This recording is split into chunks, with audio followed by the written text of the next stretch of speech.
It's a friendship forged in the very worst of times. When David lost both parents in the MH17 plane crash, Yvonne came into his life, as she did for so many desperate families, holding their hands every step of the way, as tomorrow marks 10 years since that terrible day. In the darkest of days, a tragedy beyond imagination. Something very wrong has happened. The world completely changed. I'd be lying if I said that I was clinging on to hope.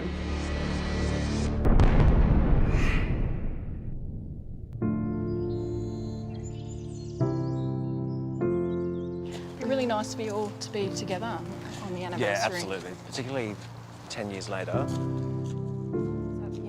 David and Yvonne, and a friendship few of us could understand. In the grounds of Parliament House in Canberra, an understated memorial to the 38 people who called Australia home. Killed in the downing of Malaysia Airlines flight MH17 on July 17, 2014. All part of something tragic and incredible at the same time.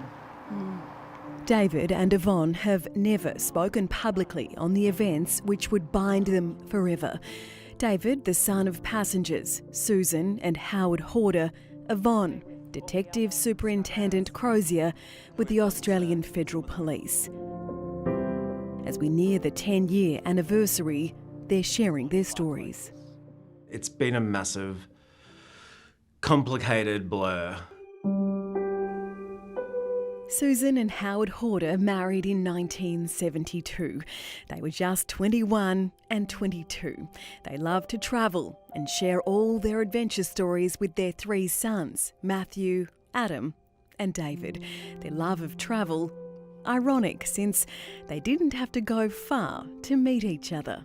Mum and Dad were next door neighbours when they were kids. Oh, really? And that's how they met. Oh, wow. And they spent their lives together. And left together.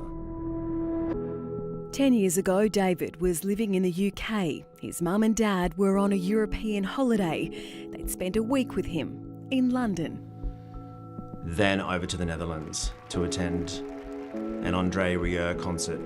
Actually, a couple of André Rieu concerts. They were, I hate to say, super fans. On a high after seeing André Rieu, they boarded MH17 in Amsterdam on the way back to Brisbane. David sent his parents a text, "Have a great flight. See you soon." Dad responded with, "We're just boarding. See you at the wedding of the year." My younger brother was getting married in Bali. Mum responded with something else, great to see you, love you.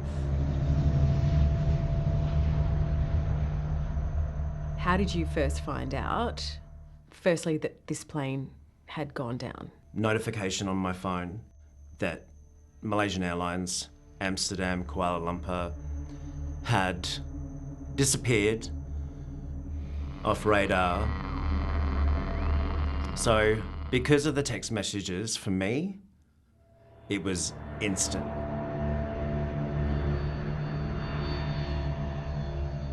I could never have predicted how messy, dark, complicated it was going to get. A Malaysia Airlines plane with nearly 300 people on board has crashed in Ukraine near the Russian border. I turned on the TV and saw that dark plume of smoke. What happened to the plane, we don't know. According to Ukrainian government officials, it was shot down by a rebel missile. Very quickly, it became clear MH17 was no accident. The details, surreal. A passenger plane flying from Amsterdam to Kuala Lumpur brought down over Ukraine by a missile fired by pro-Russian rebels. All 298 passengers and crew were killed. An international incident in the gravest of circumstances. Within hours, Australian police were working the case. All I could think was that it was school holidays and there would likely be many Australians on board. Detective Superintendent Crozier is a family liaison officer, stepping up when Australians are caught in the most extraordinary of circumstances. And tell us, why did you want to become a cop? I wanted to be a police officer from the time I was 12. And wanting to help victims. I've always been victim focused. She'd previously worked with mums, dads, brothers, sisters and children of Australians lost in the Bali bombing in 2002. MH17, a tragedy in its own class. She says families all wanted the same thing. That's information, and that's no different across families, is that thirst for knowledge, information to find out where their loved ones are, while they're also in a state of shock. It's such a delicate and difficult job to do. How do you make sure you're not making things worse by telling family members some of these details? Just a very difficult thing around ensuring that we step slowly and softly with all the information we have and allow families to sit with that to decide what they do and don't want to know, but ensuring that we keep really extensive records so that that information's always there in the future if they do want to know it 10 years down the track. So David, when was the last time you were here at the memorial? I had no idea about the human element. They did a sensational job with the communication, with the respect. It's really special. I know that if I needed to, I can pick up the phone. With so many Australian lives lost, Australia was never going to just stand by, playing a leading role in the joint international criminal investigation, but just as importantly, working to bring the bodies of those killed back home. How do we access a conflict zone so far from home? Who accesses the zone? How are we going to bring loved ones home? David and his brothers were able to give their parents a dignified farewell, their coffins draped in Australian flags on their final journey. Also brought home a gold ring David's father Howard was wearing when the plane went down, recovered intact without a scratch.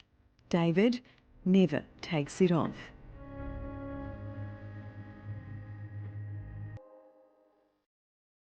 That list of 38 names here is so much more for the families left behind. When I come here and I look at the names, it takes me a moment to think that I'm actually in a different place and I can stop and think. And the majority of people are good people, right? Humans. Yeah. So we got to see that side as opposed to what caused this. Yes. Everyone is just so grateful. There's just a continual thank you out loud for the hard work that was being done every year. And yeah, I hope you felt that. Not far from where the plane came down, the sunflowers return year after year. For David, it was a patch of brightness his world needed. So too, the work of Australian police in days, months, and a decade of darkness.